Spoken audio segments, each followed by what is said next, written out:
खुलुमबाय आं सिबि रानि ब्रह्म आंनि एसबि बड' निउज चेनेलाव नोंथांमोनखौ बरायनाय थाबाय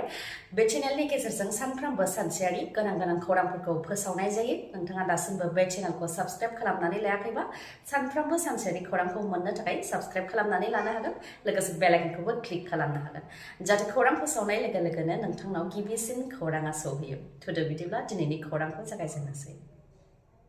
रायजो सोरखारनि साख्रि मावनाय मावथिफोरनि थाखाय गोजोनथाव खौरां साख्रि मावफुबाय थानाय समाव माबा मोनसे जायोबा नखरनि सुबुंफोरा जाहाथे रांखान्थि बिथिङाव खैफोदाव गोग्लैनो गोनां जाया बेनि थाखाय रायजो सोरखारा थांखि लादों इन्सुरेन्स पलिसि लाबोनो थाखाय थांखि लादों आसाम सोरखारा आसाम केबिनेटआव बेखौ थांखि लानाय जादों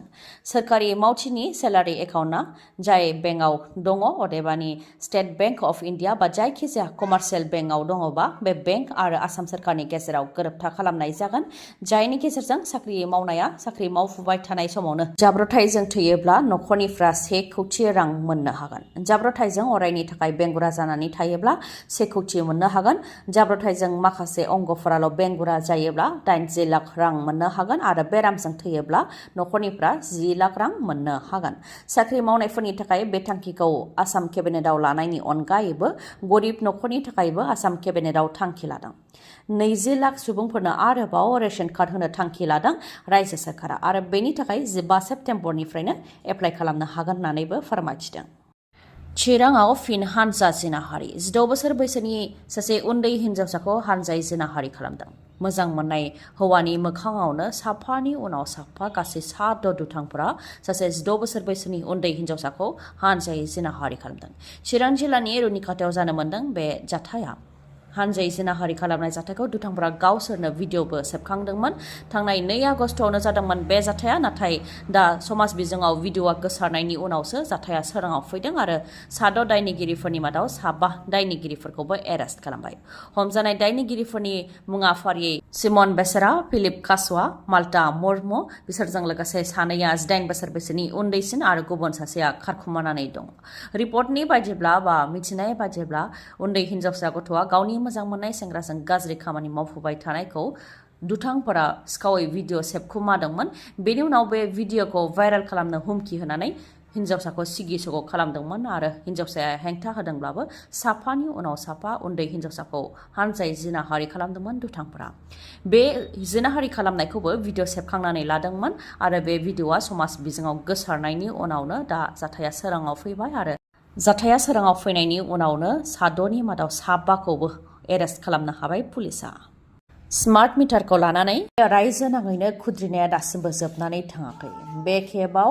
गोबां सुबुंफोरानो गाव गावनि नखरनि स्मार्ट मिटारखौ बेखेवनानै पुलिस थानानि मोखाङावनो गंफानि उनाव गंफा स्मार्ट मिटारखौ गारख्रुबफैदों बे जाथाया हजायनि मराझाराव जानो मोनदों गोबां सुबुंफोरानो गाव गावनि नखरनि स्मार्ट मिटारखौ बेखेवनानै एपिडिसिएल बिफाननो गथायनो थाखाय फैदोंमोन नाथाय एपिडिसिएल बिफाना बेनि सायाव जेबो बिबान लायैलाय रायजो राजा बिथांमोनहा पुलिस थानायाव स्मार्ट मिटारखौ गथायनो थाखाय फैदोंमोन नाथाय पुलिस थानायावबो स्मार्ट मिटारखौ जमा लाखियैलाय खुद्रिनाय रायजो राजाफ्रा स्मार्ट मिटारखौ पुलिस थानानि मोखाङावनो पुलिसनि सेरावनो गंफानि उनाव गंफा गारख्रुबदों आरो खुद्रिदों लोगोसे मोब्लिब बिफाननि हेंथा खुद्रिनानै मोब्लिब बिफान मुर्दाबाद स्लगानजों गोमसारहोदों बिथांमोना रागा जोंनाय रायजो राजाफ्रा फोरमायथिनाय बायदिब्ला सिगांनि समाव दानफायाव 300निफ्राय बांसिन फैयोब्लाबो 700 रांसिमल' फैयोमोन नाथाय स्मार्ट मिटार लागायनायनि उनाव 2 दानावनो 4500 रांसिमहालागै फैयो होननानै फोरमायथिदों फ्रिज गैया मटर गैयाबाबो गंसे फेन आरो गंसे बाल्बावनो गोबां रां फैयो सानसेयावनो 50निफ्राय 100 रांसिमहालागै दानो होननानै फोरमायथिदों नाथाय गरिब दुखुथिया नखरनि सुबुंफोरा मोब्लिब बिलसो होनो ना नखरखौ सालायनो ना गथ' गथायखौ जाहोनो लोंहोनो आरो फोरोंनो बेखौ लानानै खुद्रिदों बेनिखायनो स्मार्ट मिटारखौ नाङा होननानै गोख्रोङै खुद्रिदों गोबां रायजो राजाफ्रानो बैसोआ खालि 22 बोसोरल' मुङा बिशाल फुकन आरो बिथाङा डिब्रुगड़नि थागिबि 22 बोसोर बैसोआवनो कौटि रांनि बिगोमा बिशाल फुकना बेसेन गोसा गारि बेसेन गोसा गाननाय जोमनाय गोजान जायगायाव दावबायनाय गेदेर हटेलफ्राव थानाय बेफोरो जेन गेलेनायसो बिशाल फुकननि थाखाय 9 बेंक एकाउन्ट दङ मोनफ्रोमबो एकाउन्टआव 100 कौटि रांनि गोबां दङ नाथाय बिथाङा माबोरै बे कौटि रांखौ 22 बोसोर बैसोआवनो आरजिनो हाखो नोंथांमोनाबो सानदों नङासै आरो नोंथांमोनाबो एसेब्लाबो गावबो बेफोरबायदि रांनि बिगोमा जानो हास्थायदों नङासै जेरै थांनाय माखासे सान सिगांसो जोंनि गेजेराव YBY ट्रेडिं एपआ गोसारदोंमोन थिग बेबायदिनो ट्रेडिं एपनिनो बिगोमामोन बिशाल फुकना नों आं आरो जों बायदि सरासनस्रा सुबुंफोरनो नंखाय सिमां नुहोनानै आरो गोबां रां सुद होनायनि लब दिन्थिनानै जोंनिफ्राय खौथि रां लुथिनानै लांदोंमोन बिशाल फुकना अनलाइन स्टक मार्केटआव रां जमा दोननो थाखाय फोसावोमोन आरो दाननैयावनो 30% होनो थाखायबो लब दिन्थियोमोन जायगा बिथांनि फसंथानफोरबो दंमोन आरो बिशाल फुकननि जि लाइफस्टाइल बेखौ नुनानै सुबुंफोराबो बिथां बायदि धोनि जानो लुबैनानै रां जमा दोनबोदोंमोन नाथाय रां जमा दोनग्राया अनलाइन स्टक मार्केटआव रां जमा दोननायनि उनाव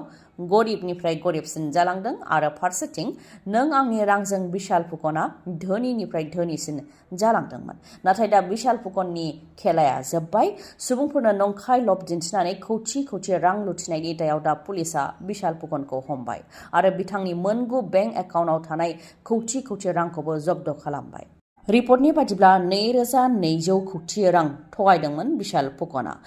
फुकनजों लोगोसे बे थगायनायाव लोब्बा थानाय गुवाहाटीनि स्वप्निल दासखौबो एरेस्ट खालामबाय लोगोसे स्वप्निल दासनि TFAL मुंनि ट्रेडिं फसंथानखौबो सिल खालामबाय बिसोरनिनो BMW खौबो सिल खालामबाय बिसोरजोंनो लोब्बा थानायनि दायाव दा असमिया सावथुननि फावखुंग्रि सुमि बराखौबो पुलिसा नागिरगासिनो दङ दा रायजो राजाफ्रा बेफोरबायदि गोरलैनो रां आरजिनो लुबैनायनिफ्राय सांग्रां जानो नांसिगौ मानोना नोंथांनि रांजों गुबुनासो जोंगा मागा जिउ खुङो स्कुल कलेज आरो हस्टेलफोराव रेगिं खालामनो मोना होननानै गोख्रों आयेन लाबोनायनि उनावबो माखासे स्कुल कलेज आरो हस्टेलफोराव रेगिं खालामनाय जाथाय जानायखौ जों सम खौराङाव खोनानो मोनबोदों मरिगावनि जवाहर नवोदय विद्यालयावबो रेगिं खालामनाय जाथाय जाबाय थानायखौ जों खोनानो मोनबोदों फिन बे खेबावबो थाखो गेदेरनि फरायसाफोरा थाखो 7नि सासे फरायसाखौ गाज्रि बुग्लिनानै जोखोम जादों जायनि थाखाय थाखो 7आव फरायनाय फरायसाया देहा फाहामसालियाव थिसनजानो गोनां जादों बुग्लिनायनि जाहोनाव देहा फाहामसालियाव थिसनजानायनि उनावनो नखरनि सोद्रोमाफोरा मरिगावनि DC देबासिस शर्मानो खौरांखौ होदों बेनि उनावनो देबासिस शर्मायाबो नवोदय विद्यालयनि हस्टेलाव थांनानै नायबिजिरनायनि खामानिखौ मावहैदों एडमिनिस्ट्रेटिभ राहाया खम जानायनि थाखायनो बा लोरबां जानायनि थाखायनो बे जाथाया जानो मोन्दों होननानै फोरमायथिदों आरो मेजिस्ट्रेट इनकुवेरिनि थाखायबो DC बिथाङा बिथोनखौ होबाय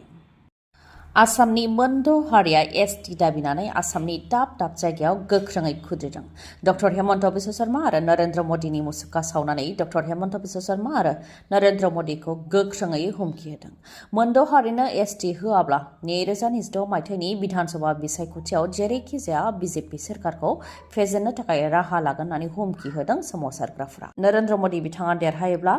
6 दाननि गेजेरावनो मोनद' हारिनो ST होगोन होननानै रादाय होदोंमोन नाथाय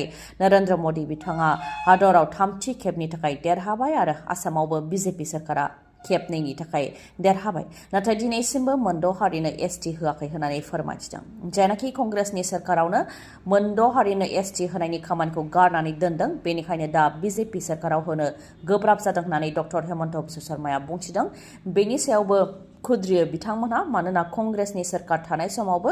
डक्टर हेमन्त बिश्व शर्मायानो मन्त्रि बिबानाव दंमोन अब्ला बिथाङा बै समाव मानो बोखाङाखै होननानैबो खुद्रियो आरो मोनद' हारिनो ST होनो होननानै जि गेलेबोबाय थादों आरो राजखान्थि खालामबोबाय थादों बेखौ जाहाथे बन्द खालामो बेनि थाखायबो गोख्रोङै दाबि दैखाङो बिथांमोना फोरमायथिनो गोनांदि मोनद' हारिया आसामनि दाब जायगा जेरै दिसपुर गलाघाट डिब्रुगड़ माजुलि मरान बिश्वनाथ आरो दाब जायगायाव मैयानि सानाव खुद्रिदों अन्ध्र प्रदेशआव दासिमबो गोबां दैबाना जानायनि जाहोनाव बे सानब्रैयावनो थैनायनि सुबुं अनजिमाया बांनानै 32 जाफैबाय दैबाना जानायजों 6,44,000 सुबुंनाव गोहोम खोख्लैदों बेनि मादाव 45,369 सुबुंफोरखौ मोन 214 रिलिफ केम्पफोराव रैखाथियै दोनहैनाय जादों SDRF, NDRF, एयारफोर्स आरो नेभिनि गासै मोन 50 हानजाया रैखा खालामनायनि हाबाखौ मावगासिनो दङ अन्ध्र प्रदेशनि NTR गुन्टुर आरो पालनाडु बेफोर जिल्लाफ्रावनो बांसिनै दैबाना जादों बेनि मादाव NTRनिफ्राय 2 गोमानानै दङ गुन्टुरनिफ्राय 7 सुबुङा गोमानानै दङ आरो पालनाडुआव दासिम 1 सुबुङा गोमानानै दङ गासै 24 सुबुङा बे दैबानायाव गोमानानै थानायखौबो रिपर्टआव मोननाय जादों लाइमोनफोरनि थाखाय मोनसे गोजोनथाव रादाब रुरेल इनस्टिट्यूट अफ हेल्थ साइन्सआ गुबुन गुबुन कर्सआव मुं थिसननो थाखाय लाइमोनफोरखौ हांख्रायहरदों। कर्सफोरा जाहैबाय नार्सिं केयाराव bachelor of vocation, medical laboratory आरो डी फार्मा। बाक्सानि बरमायाव थानाय प्रफेसर कल'नि आरो सप्ताहिक हाथाइनि साखाथियाव थानाय AISECT ग्रुप इउनिभार्सिटिजों गनायथि मोननाय रुरेल इनस्टिट्यूट अफ हेल्थ साइन्सआ नार्सिं केयार, मेडिकेल लेबरेटरी आरो डी फार्मायाव मुं थिसननो थाखाय हांख्रायहरदों। मुं थिसननायनि थाखाय प्रस्पेक्टास होनाया जागासिनो दंखायो आरो आगस्ट दानावनो मुं थिसननायाबो जागोन। गोसो गोनां फरायसाफोरा गोख्रैनो बेफोर कर्सआव मुं थिसननो हागोन। रोंग'थिया नार्सिं कर्स आरो मेडिकेल लेबरेटरीनि थाखाय जायखिजाया स्ट्रिमाव थाखो 2 उथ्रिसारनाय जानो नांगोन। नाथाय डी फार्मानि थाखाय साइन्स स्ट्रिमाव थाखो 2 उथ्रिसारनाय जानो नांगोन। मख'नो गोनांदि नार्सिं केयार, मेडिकेल लेबरेटरी आरो डी फार्मा कर्सखौ खालामखांनायनि उनाव APC आनजादनि थाखायबो एप्लाइ खालामनो हागोन बिजाथिफोरा। लोगोसेनो गुबुन गुबुन सोरखारि साख्रिनि थाखाय एप्लाइ खालामनो हागोन। हस्पिटाल, नार्सिं हम, क्लिनिक बायदि बायदिफोरावबो एप्लाइ खालामनो हागोन आरो बेनि अनगायैबो जौसिन सोलोंथाइबो लानो हागोन बिजाथिफोरा। गुवारै मिथिबावनोबा आरो मोजाङै मिथिबावनोबा 8011133336 बे नाम्बाराव खौरां लानो हागोन। गोजोन्थों। खौरांखौ जोबजासे खोनासंनायनि थाखाय गोजोननाय थाबाय। गाबोननि सानाव फिन गोदान खौरांजों लोगो मोनफिनगोन। दिनैनि थाखाय गोजोन्थों।